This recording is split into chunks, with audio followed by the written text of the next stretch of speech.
Hello hi and नमस्ते यहाँहरूलाई पुस्तक लभर्सको अर्को रमाइलो भिडियोमा स्वागत छ।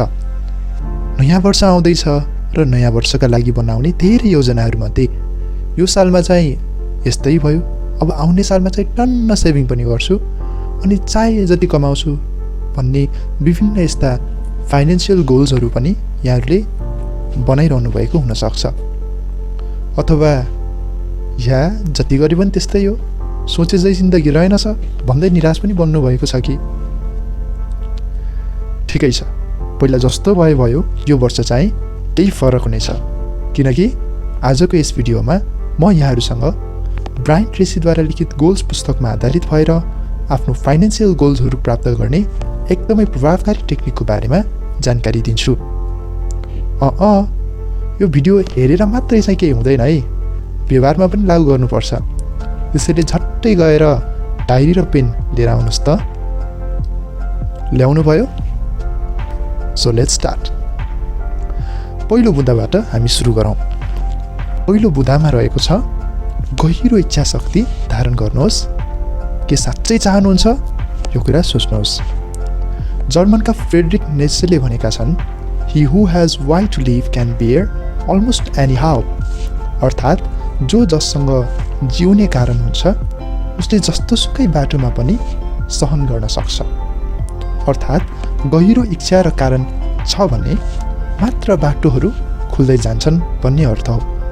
कल्पना गर्नुहोस्, यदि यहाँहरूसँग जादुको छडी हुन्थ्यो, सम्पूर्ण आर्थिक योजना र सपनाहरू पुरा गर्ने सामर्थ्य यहाँहरूलाई मिल्ने भए यहाँहरूले कस्तो योजना र सपनाहरू लिनुहुन्थ्यो होला? यो कुरालाई डायरीमा लेख्नुहोस्। अब यहाँहरूको सर्ट टर्म गोल्स चाहिँ आफ्नो खर्चलाई नियन्त्रण गर्ने र ऋण मुक्त हुनुपर्छ।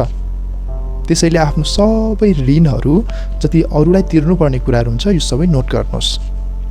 अनि मिडियम टर्म गोल्स चाहिँ आफ्नो कमाइको 10% अथवा 20% र लगानीका लागि र बचतका लागि राख्ने गरी बनाउनुहोस्।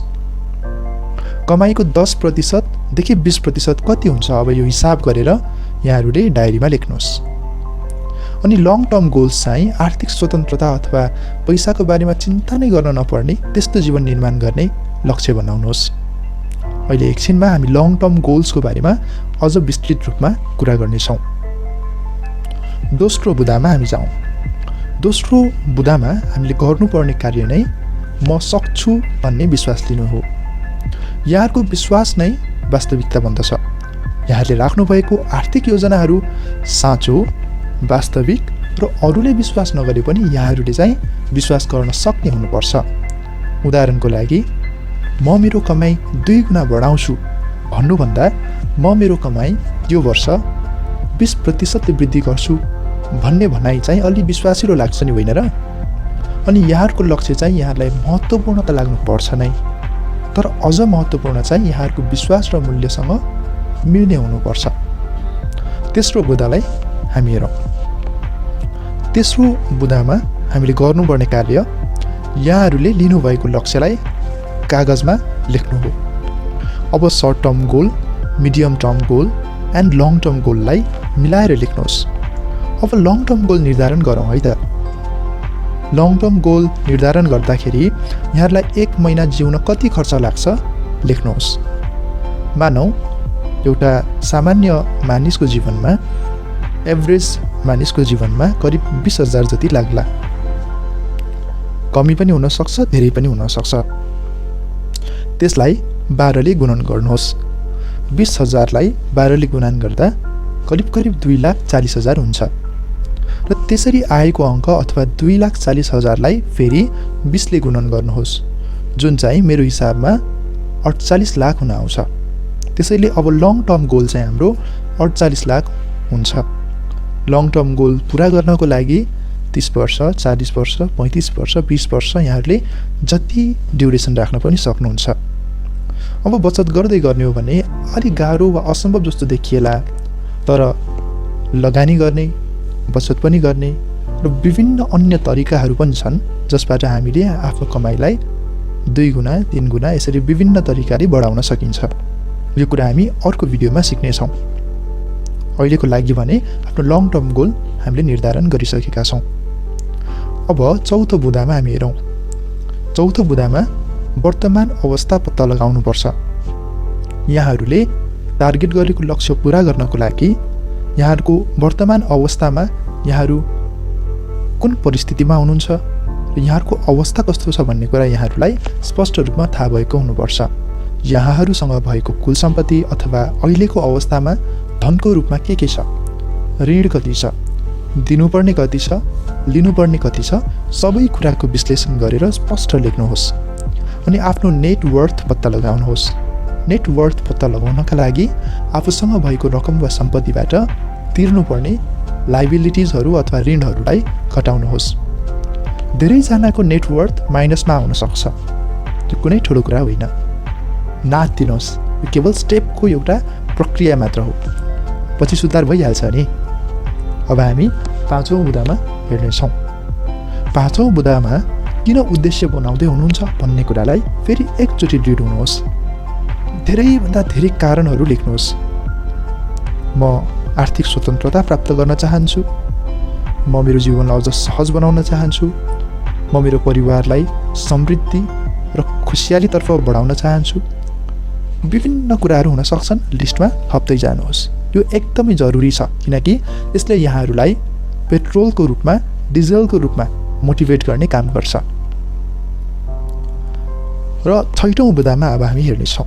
छैटौँ बुँदामा पनि एकदमै महत्त्वपूर्ण स्टेप हो। छैटौँ बुँदामा यहाँले गर्नुपर्ने कार्य चाहिँ डेडलाइन सेट गर्नु हो। अब सर्ट टर्म गोल कहिलेसम्म पुरा गर्ने, ऋणमुक्त हुने र यहाँहरूको जुन आफ्नो कमाइलाई वृद्धि गर्ने कहिलेसम्म गर्नुहुन्छ, मिडियम टर्म गोल कहिलेसम्म यहाँहरूले पुरा गर्नुहुन्छ र लङ टर्म गोल कहिलेसम्म पुरा गर्नुहुन्छ, एक्ज्याक्ट डेट उल्लेख गर्नुहोस्। सर्ट टर्म गोलको लागि 2021 को डिसेम्बरभित्रमा, मिड टर्म गोलको लागि, मिडियम टर्म गोलको लागि 2022 सालको जुलाईसम्ममा, लङ टर्म गोलको लागि 2045 सालको डिसेम्बरसम्ममा लगायतको एउटा डेडलाइन सेट गर्नुहोस्।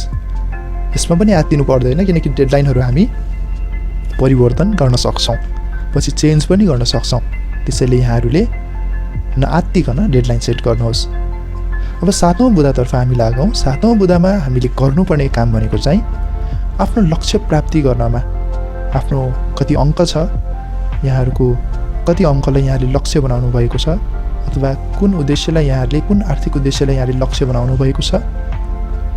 त्यो लक्ष्य प्राप्त गर्नको निम्ति यहाँहरूले फेस गर्नुपर्ने, यहाँहरूले सामना गर्नुपर्ने सम्पूर्ण कठिनाइहरूलाई लेख्नुहोस्। बहानाहरू पनि हुन सक्छन्, मेरो स्रोत छैन, साधन छैन, मसँग सिप छैन, मेरो उमेर गइसक्यो, अब म पढ्न सक्ने अथवा म अघि बढ्न सक्ने मेरो अब बेला छैन, यस्ता लगायतका विभिन्न बहानाहरू जे जति यहाँहरूको मनस्थितिमा आउँछ, जे जति यहाँहरूको दिमागमा आउँछ, त्यसलाई पेपरमा लेख्नुहोस्। अनि आज एउटा प्रश्न आफैलाई गर्नुहोस्, आजसम्म मैले लिएका आर्थिक योजनाहरू किन पुरा नभएको होला, किन मैले ऋण तिर्न नसकेको होला, अथवा मैले किन यति अमाउन्ट, यति पैसा, यति धन मैले आर्जन गर्न नसकेको होला, किन आर्थिक समृद्धिमा अघि बढ्न नसकेको होला भन्ने विभिन्न प्रश्नहरूको उत्तर डायरीमा लेख्नुहोस्। उत्तर यहाँहरूको मनबाट नै आउनेछ। यस प्रश्नको उत्तरले यहाँको वर्तमान अवस्था सफासँग चित्रण गर्न मद्दत पुग्छ र अब के गर्नु पर्ला भन्ने विचारहरूको जन्म पनि हुने गराउँछ। आठौँ बुँदामा हामी हेरौँ। आठौँ बुँदामा रहेको छ लक्ष्य प्राप्तिको लागि आवश्यक सिप र ज्ञान के होला सोच्नुहोस्। अब यहाँहरूले पहिला कहिले प्राप्त गर्न नसक्नु भएको आर्थिक लक्ष्य प्राप्त गर्नका लागि पक्कै पनि त आजसम्म कहिल्यै नसिक्नु भएको सिप र ज्ञान लिनुपर्ने हुनसक्छ, होइन र? अब केही प्रश्नोत्तर गर्नुहोस्। यहाँले लिनुभएको आर्थिक लक्ष्य भनौँ, एउटा उदाहरणको लागि मान्ने हो भने मासिक 1 लाख कमाउने यदि यहाँहरूको लक्ष्य छ भने मासिक 1 लाख अहिलेको यो अवस्थामा यहाँले चिन्नुभएको, जान्नुभएको व्यक्तिहरूमध्ये कसले गरिरहनु भएको छ? अर्को प्रश्न, उक्त व्यक्तिले कस्तो सिप लिएको छ, धारण गरेको छ? तेस्रो प्रश्न, यहाँहरूले पनि त्यस ज्ञान र सिप कसरी सिक्न सक्नुहुन्छ? कति समय लाग्न सक्छ? त्यस ज्ञान र सिप सिक्नका लागि यहाँहरूलाई कस्तो कस्तो कदम चाल्नुपर्ने हुनसक्छ? यसको पनि सूची बनाउनुहोस्। धेरै व्यक्तिहरूलाई निहाल्न सक्नुहुन्छ। केवल एउटै व्यक्तिमा मात्र सीमित नभइकन धेरै किसिमका आफ्नो आर्थिक लक्ष्य पुरा गरिरहेका र आर्थिक लक्ष्य पुरा गरेर त्यस जीवन जिरहेका मानिसहरूको सूची बनाउनुहोस् र यहाँहरूलाई सरल हुने र जससँग यहाँहरू मिल्नुहुन्छ, यहाँहरूको जीवनले मेल खान्छ त्यो बाटो रोज्न सक्नुहुन्छ र आजै आफूले सिक्नुपर्ने ज्ञानतर्फ अघि बढ्नुहोस्। 9औं बुँदामा रहेको छ, अब कसको सहयोग खाँचो पर्ला मनन गर्नुहोस्। अब यहाँहरूलाई सिप सिक्न वा आफ्नो लक्ष्य प्राप्त गर्नको लागि आवश्यक पर्ने व्यक्ति, संस्था र स्रोतको सूची बनाउनुहोस्। कसले यहाँलाई आफ्नो आर्थिक समृद्धिमा सहयोग पुर्याउन सक्ला। मिल्ने साथी पनि हुन सक्छ, यहाँको परिवारजनहरू पनि हुन सक्नुहुन्छ, अथवा चिने जानेका जो कोही व्यक्ति पनि हुन सक्छन्। यहाँहरूको मनमा कोद्वारा सहयोग यहाँलाई प्राप्त हुन सक्छ सूची बनाउनुहोस्। यदि व्यक्तिबाट त्यो सहयोग आउँदैन भने सायद कुनै संस्था हुन सक्छ, संस्थाबाट पनि हुन सक्छ, त्यसको पनि थोरै खोजी गरेर सूची बनाउनुहोस्। अब आफूले सहयोग माग्नु पूर्व चाहिँ मैले पहिला के गरिदिन सक्छु होला भनेर सहयोगको उपायहरू सोच्नुहोला। यहाँहरूलाई यो तितो सत्य लाग्न सक्छ, तर सबै मानिसहरू बिना फाइदा सहयोग गर्न त्यति रुचाउँदैनन्। त्यसैले आफ्नो सहयोगमा आउने व्यक्ति र संस्थाको फाइदा कसरी गराउने त्यो पनि विचार गर्नुहोस्। अब यस स्टेपले चाहिँ लक्ष्य प्राप्तिको गति बढाइदिन्छ। अब प्लान गर्नुहोस्। अब हामीले लेखेको सम्पूर्ण जानकारीको आधारमा प्लान बनाउनुहोस्। योजनालाई टुक्राउनुहोस् र अझ सरल र अझ सहज रूप दिनुहोस्। स्टेपहरू बनाउनुहोस् र कार्य अहिले नै अघि बढाउनुहोस्। अब बुँदा नम्बर 11 मा रहेको छ, भिजन बोर्ड बनाउनुहोस्। आफ्ना योजनाहरूलाई जब यहाँले एउटा रूपरेखा दिइसक्नु भएको छ भने आफूले चाहेका सम्पूर्ण लक्ष्यहरूलाई तस्बिरको रूपमा खोज्ने र म्यागजिन र पत्रिकाहरूका तस्बिरहरू काटेर हुन्छ अथवा कसरी हुन्छ यहाँहरूले एउटा चार्ट पेपर वा बोर्डमा मिलाएर टाँस्नुहोस्। त्यस भिजन बोर्डमा आफूलाई मनपर्ने गाडीको तस्बिर हुनसक्छ, आफूले घुम्न चाहेका ठाउँहरूको तस्बिर हुनसक्छ वा आफ्नो सपनाको घर पनि हुनसक्छ। सधैँ देखिन सक्ने ठाउँमा त्यस बोर्डलाई राख्नुहोस्। यसले गर्दा यहाँहरूको अवचेतन मनमा त्यस उद्देश्यले पूर्ण रूपमा काम गर्न सुरु गरिहाल्छ। अब 12औं बुँदा र अन्तिम बुँदा हामी हेरौँ। 12औं बुँदामा रहेको छ, कसम खानुहोस् म कहिले हार मान्दिनँ। अब यी स्टेप पालन गर्दा गर्दै पनि गाह्रो स्थितिहरू आउँदैन भन्ने चाहिँ होइन, तर गाह्रो स्थिति आउँदै पछि भाग्नु वा हार मान्नुभन्दा सहयोग माग्दै हुन्छ कि, सल्लाह लिँदै हुन्छ कि, विभिन्न टिप्स ट्रिक्सहरू सिकेर हुन्छ कि, अथवा आफ्नो ज्ञानलाई बढाएर हुन्छ कि, सिक्दै अघि बढ्नुपर्छ। हरेक परिस्थितिले हामीलाई पाठ सिकाउँछ। सिक्नुपर्छ र अघि बढ्नुपर्छ। लडे पनि उठ्नुपर्छ र फेरि आफ्नो पाइलालाई अघि बढाउनुपर्छ। तर हार चाहिँ मान्नु हुँदैन।